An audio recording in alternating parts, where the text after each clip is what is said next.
Hello, everyone, and welcome to this week's episode of Ask a Clutter Boss, the internet's best weekly decluttering advice show. I am Gina Ledwith, and I will be your clutter boss for the day today. We got some great questions, so I'm going to go right ahead and get started. If you're here watching, please say hello. If you're watching the replay, hashtag replay so we can see that as well. And we really appreciate it. So thank you all for joining, however you are, live or on the replay. So our first question today is, I have a problem with completing projects. I get about 80% done and then it sits. I believe I will get back to it, but sometimes it's a long time. How can I stay on task even through interruptions and losing interest? I need a new way to look at these projects. Good morning, everyone. Hello, Christine, Denise, Angie, Linda, Mary.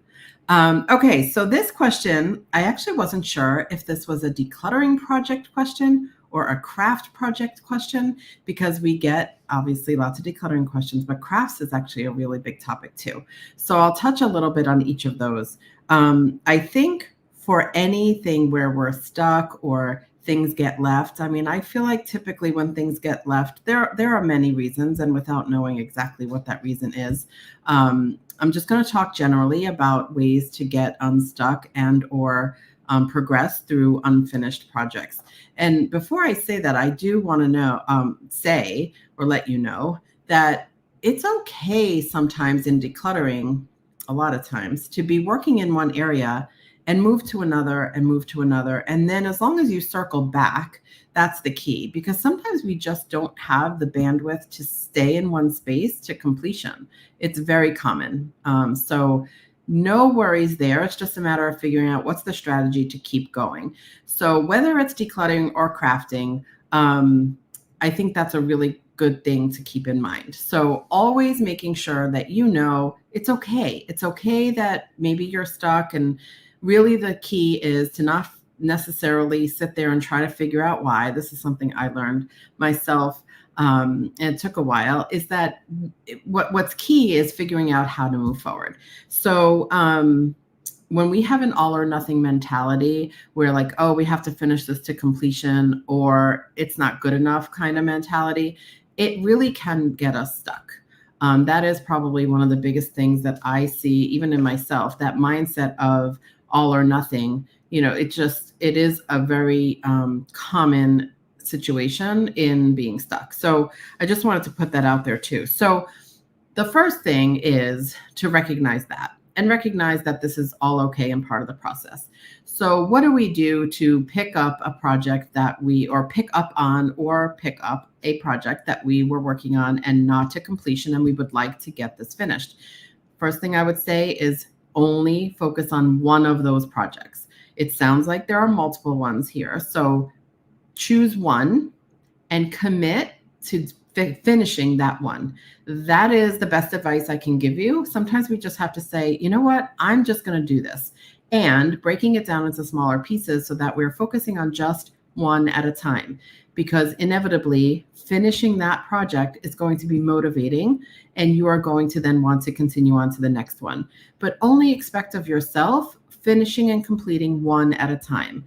If finishing all unfinished projects is a goal of yours, just break it down into the smaller parts. So one project at a time. And I would suggest also, and this applies to a lot of things, but committing to a process and front loading your day with that. So making sure that you're going to, like, let's just say you say, okay, I'm going to work on this one project and I'm going to commit to that for this week. And I'm going to give it 20 minutes a day. I highly encourage you to spend that first 20 minutes in the beginning part of your day, because you will get it done. You'll feel good about it. Sometimes it actually encourages more time on the same project or another. And at the end of the day, you can look back and say, I got that done. So I would definitely try to narrow the scope of what you're looking at, because again, when we're looking at multiple projects at once, it can be overwhelming, and we definitely can feel stuck, especially when we're looking at things that we started and didn't finish. I hope that helps.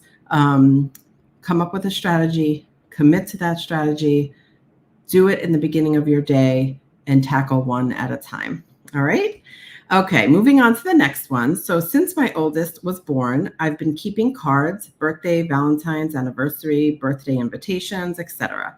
They are all in separate bags in chronological order, separated by year. This summer's first clutter project is going to be going through and purging, but I want to keep the ones that my kids made me and the ones that my husband made me, etc. I've made books before of Christmas photo cards, but I'm not sure that's what I want to do with these. Does anyone keep the handmade ones? And if so, how do you keep them so they are not in a box in the basement? I want to revisit them like I would a photo album. My oldest is 22, so I have a lot of sorting and purging to do. I don't want to scan them because keeping them stuck in the computer is equivalent of the basement for me. So great question here. And I agree that I love that you, it sounds like you're leaning towards honoring the ones that you want to keep. And this is exactly what we suggest doing. So there are some sentimental things here, right? And it is 100% okay to keep things that we have emotional attachment to or are sentimental on towards, as long as we have space and a plan for them. So again, keeping them in the basement in a box or in a book that's closed on a shelf isn't really giving honor, and it's not allowing you to enjoy them as much either. So in this case, I love that you're saying you're going to declutter and purge. Absolutely the first step. So when you're left with only the ones you want to keep, and these suggestions may depend on how many you have, but you can always do multiple, different things. I actually, if this were me and I decluttered my entire collection and I'm left with only the ones I want to keep and the ones that I want to be able to enjoy outside of a box or a book, I would Google storage or display for artwork, or you could even say greeting cards, pictures, things like that. So obviously frames are an option. Again, it depends on how many you have. And it also depends on if you want to be able to open them and read them from time to time. A couple other things that I actually did Google this, and so I saw were those string type frames that you can clip and hang things from. That's another great one. A shadow box that you can open the front door and access the cards is another great one. I even saw it was like a frame, but then it had little shelves in the frame, and in those shelves were little divots that like maybe a china cabinet would have where you stand up your dishes. Same thing for these cards. So again, depends on the size and all the, how many you have. You can certainly have these in multiple places in your home. If you're trying to keep them in one space, maybe if you have a wall big enough, a string with the clips kind of that you can hang and just display. Kind of like, I don't know about you, but growing up, we would have all of our Christmas cards hanging on a ribbon on the wall or something like that. But you can make it more decorative and part of your decor in the way, using the cards in this way. So I hope that helps. And we can revisit this if you need more guidance on this. Certainly don't hesitate to reach out. One thing I wanted to say, actually, as I circle back here, I started the chat with a link to our It's All Clutter Facebook group. That is a great way in between these calls, if you're not in one of our other programs, to ask questions, stay in touch with us, and get some support, not only from the coaches, but the community. So definitely utilize that as you go through this. If you hear the answer to your question here, and then you want to circle back, these are great ways to stay in touch with us. And I see a question here too. Mary's asking, does this live call happen each week? And at this time, it absolutely does. Same time, same place. Jess usually does these, but we are hoping to rotate more. She's on vacation this week, so here I am. But yeah, same time, same place each week. All right, so moving on to our next question. Those of you that live alone, what motivates you to declutter? What advice can you give me? I can't muster up the energy for the life of me with no outside pressure. So I'm going to actually circle back to what I just said with the It's All Clutter Facebook group. We have amazing communities of support. So if you are not in there, I highly encourage you to be in there.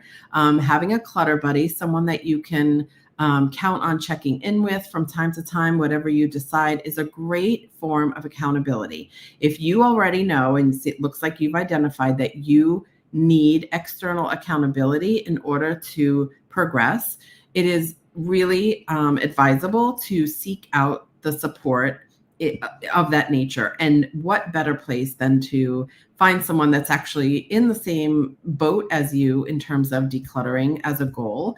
The coaches also hang out and monitor the It's All Clutter Facebook group, and obviously our programs, which of course is always a great way to get remotivated or get motivated and stay on track and get accountability.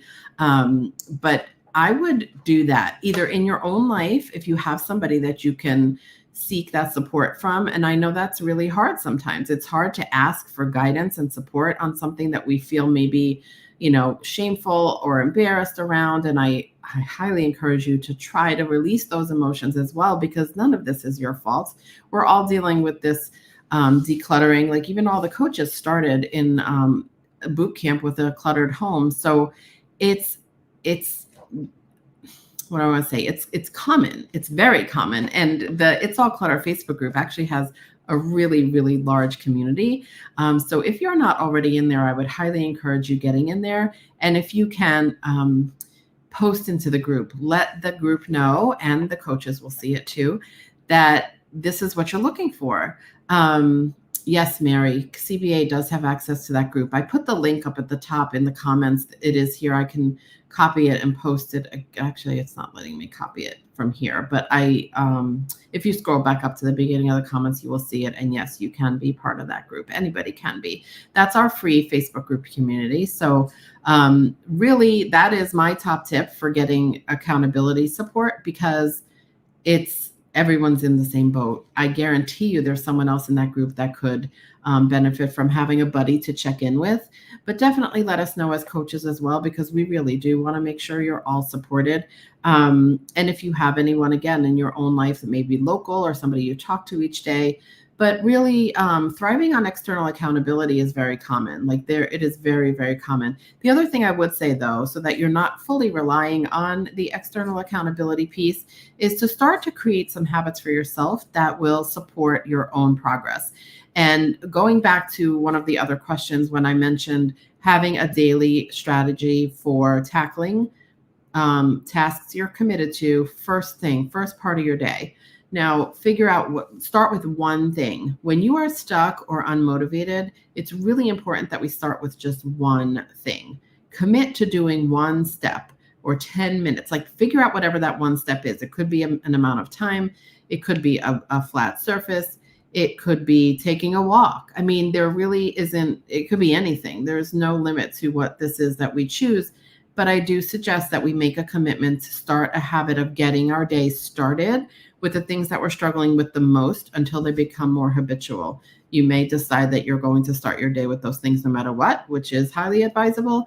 But to start a habit and keep it going, I really suggest that you commit to a structure, a habit over and over, consistent action, and then the habit will form. So I hope that helps, and we are here to support you. So please reach out in the group, even if it is a private message to a coach or something like that.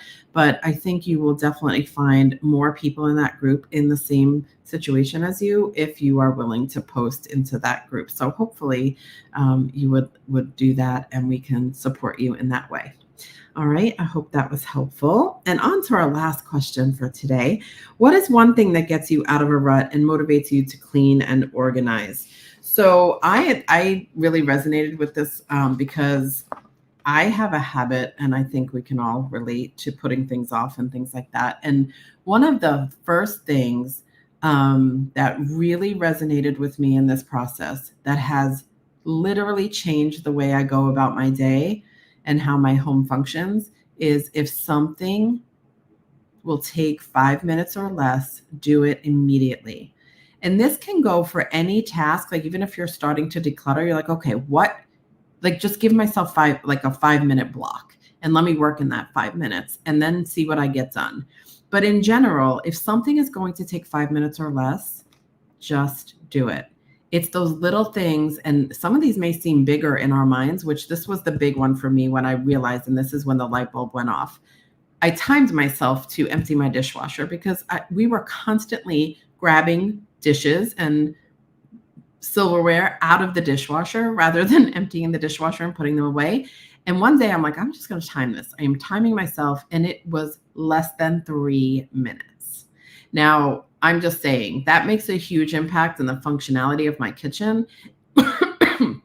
Excuse me. And when I apply the same strategy to anything in my life, it creates momentum, it creates consistency, it gets stuff done, and it's manageable. Mentally, it just seems so doable to say 5 minutes, 5 minutes. So start small, commit to one small action. Anytime you're stuck in a rut, not motivated, that is it. Or touch and tackle. Touch and tackle, if you've never heard of us say that before, is literally to just look at a space and put your hand out, touch something, and deal with it. Either put it away in its home, decide if it's trash, donate, keep. If you need it to be a temporary home and you have sorting station or bins, put it in there. But whatever it is that you've touched, you're going to deal with it. You're not going to put it back on that space. That's what touch and tackle means. And these do tend to snowball into more and more and more. So again, there was this common thread in some of these questions today. If in a rut, if stuck, if unfinished projects, the really best thing to do is just take one small action and stay consistent with it. Consistent action is the key to this entire process. So I hope that helps. Thank you, Denise. Kathy's asking, what do you do when you don't want to do anything? So a lot of, I think, what I just said in that last question would apply here as well. The other piece I want to add, though, is that we all need to take care of ourselves. We all need to do something that makes us feel good. So if you can also, along with maybe this one, the one consistent action that I'm suggesting for decluttering, also think about that same thing for self-care. Is it a walk? Is it sitting down with a cup of coffee and reading a book? Is it a meditation? Is it sitting outside for 10 minutes of fresh air? Whatever the case may be, because I promise you, if you start your day with this consistent action, you will absolutely see a difference. We all deserve to, have this component of self-care in every single day. You have to identify what that is. So again, taking that first step, sometimes we have to just bite the bullet and commit to one thing, even if we don't want to do it. And I promise you, you might have to do that a couple times, but it will eventually create consistent momentum habits, momentum habits, all the things we're looking for in this process. So I hope that helps. Again, this community is here to support you, even outside of this call. So if you're not already in It's All Clutter or one of our other groups, please click the link. Ask to join there. We'd be happy to have you. And always know that we do have programs to support you in every level of your journey. We will be doing another boot camp the week of July 22nd.